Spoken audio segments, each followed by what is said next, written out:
Zuretzat, horrentzat, nire aitarentzat, edozinentzat. Jatorrizko interes pixka bat daukanarentzat, bai, horrentzat idatzi egiten dut nik. Divulgazioa egia esan maila pila batean egin daiteke eta zuri kontatzen badizut edo ondoan daukazunari kontatzen badizut gauza bat, segurasko ezberdin kontatu beharko dut. Eta nolabaiteko diskurtso orekatu bat bilatu behar da. Zaila da, batzutan zaila da, eta batzutan ez dut lortzen. Argi daukat ez dudala lortzen. Beste batzutan, eta nik uste dut kasu honetan saritu duten artikulu honetan nik uste dut baietz, espero dut baietz. Itxaropen bioartifiziala izenburupean, Elhuyar aldizkarian eta Elhuyar aldizkariaren webgunean argitaratutako lan sortak, Teknalia kazetaritza saria jaso du, interneteko azpiatalean. Artikulu pare bada, besterik ez, testua nahi baldin baduzu argazki batzukin, baina internetek ematen duen aukera da, gero, loturak eta estekak eta gehituta, nahi duenak informazio gehiago hor dauka nondik tiratu, ez? Ariaren muturra behintzat. Zelula amak erabiliz, neurrira egindako organo eta eunen gaiari eutsi dio lanak. Organo bioartifizialak. Norberaren zelula ametatik abiatuta, gorputzak baztertuko ez dituen organo berriak. Paolo Macchiarini zirujauak 2011an egin zuen lehen trakea bioartifizialaren trasplantea. Macchiarini beraren adierazpenak abiapuntutzat hartuta, saritutako artikuluek egungo egoera irudikatu dute. Oso kontu, ez dakit, delikatua da.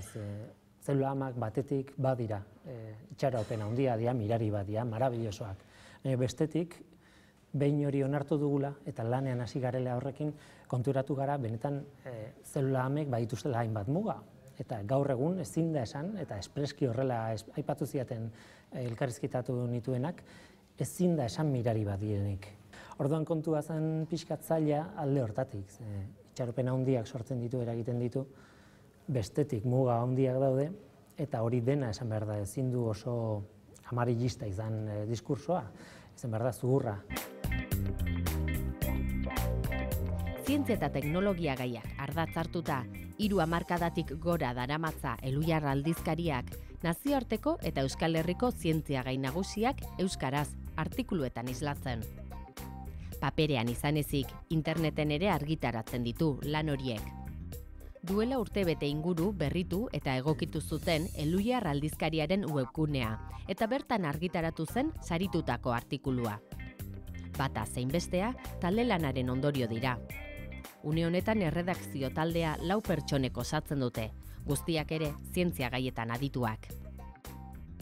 Aldizkari bat osatzea talde lan bada, eta orduan jende asko dago inplikatuta, asko edo behintzat talde bat badago, eta talde horretan erabakitzen dira zein gaik landu, zein gai ez, hori importantea da, nola landu ere bai, neurri batean zure esku gelditzen da, zuk redaktori zaren aldetik ardura hori daukazu, noski, baina laguntzen dizu, taldeak ere laguntzen dizu, eta batzuetan, beste toki batzuetan ikusten duzuna, ere laguntzen dizu, esan nahi dute nola tratatu duten, zuk tratatu behar duzun gai berbera, eta gauza horiek guztiak egiten dira. Aldizkariko veteranoetako bat da, Guillermo Roa. 12 urte luze igaro dira laborategitik irten eta divulgazioari burubelarri ekin ziola. Divulgazioan hasi eta segituan konturatu nintzen izugarri gustatzen zitzaidala. Eta, bezeroan nintzen ordurako eta zergatik ez sortzaile ez. Eta, bokazio puntu bat behar bada izkutuan baneukan.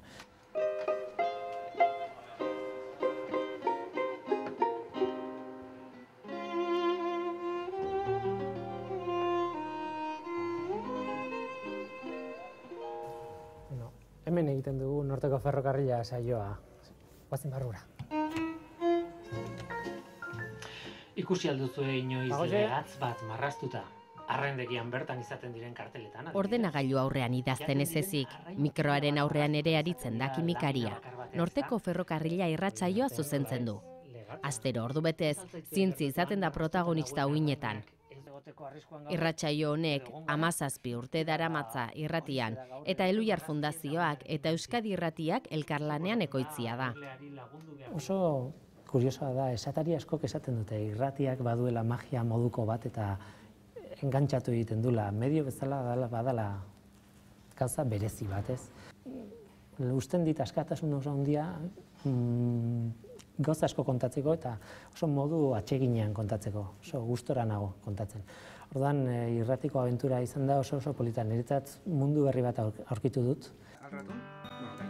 Paperean zein irratian, zientzia eta teknologia gaiak euskaraz gerturatzea da Elhuyar Fundazioan egiten duen lanaren xedea. Zientzia gaiak guztion eskura jarriz. Nik uste dut kalidadea baduela euskarazko divulgazioak.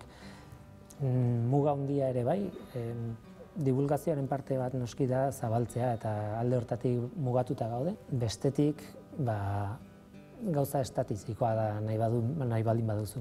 Jende askok egiten baldin badu gauza bat oso errez iritsiko da kalitate maila minimo batera. Jende gutxik egiten badu, askoz gehiago kostatuko zaio iristea. Eta nik uste dut bigarren adibidea gaudela, baina hala ere iritsi dela kalitate puntu bateraino.